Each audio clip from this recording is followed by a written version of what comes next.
প্রিয় শিক্ষার্থীরা, তোমরা সবাই বোর্ডের দিকে লক্ষ্য করো। তো এখানে আমরা খালি করে সম্পর্ক প্রতীক বসাবো যাতে গাণিতিক বাক্যটি সঠিক হয়। আমরা এখন সম্পর্ক প্রতীক বসাবো। দেখো, তো আমরা জানি এরকম করে এই সাইডে বাম পক্ষ আর এই সাইডটা ডান পক্ষ। হ্যাঁ, বাম পক্ষ হবে বাম পক্ষ সমান 343 ভাগ 7 ভাগ 7। ওকে, হ্যাঁ, এটা দেখো সব ভাগ, ঠিক আছে। সুতরাং এটা যেহেতু সব ভাগ, তাহলে আমরা কি করব, যেহেতু ভাগ তার এই 7কে আমরা ভাগ দেব, ঠিক আছে।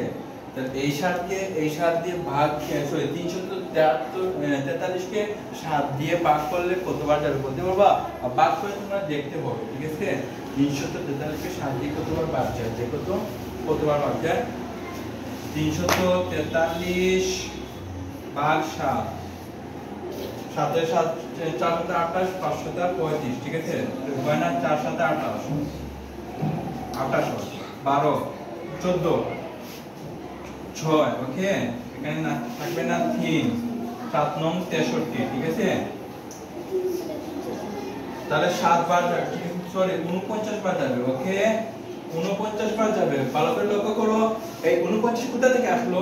এই সাথে আর এই 343 এর ভাগ করে এই ভাগের জায়গায় ভাগ লিখলাম, এই সাথের জায়গায় 7 লিখলাম, আবার ভাগ। ওকে, তাহলে এই 7 দিয়ে যদি আমি 49 কে ভাগ দিই তাহলে উত্তর হয় 7 হয়। 7 7 49, 7 বসালাম। ওকে, তাহলে এবার ডান পক্ষটা লিখব।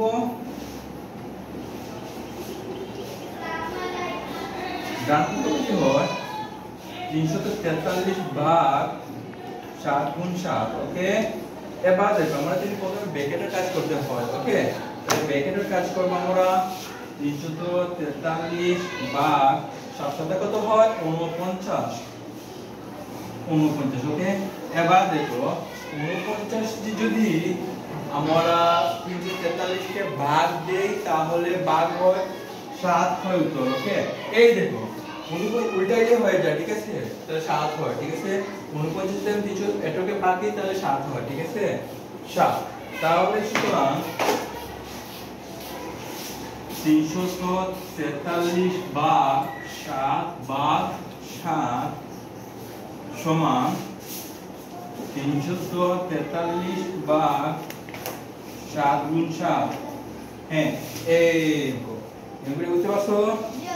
হ্যাঁ, তারা যদি বুঝে থাকে তোমাদের অনেক অনেক ধন্যবাদ। Thank you.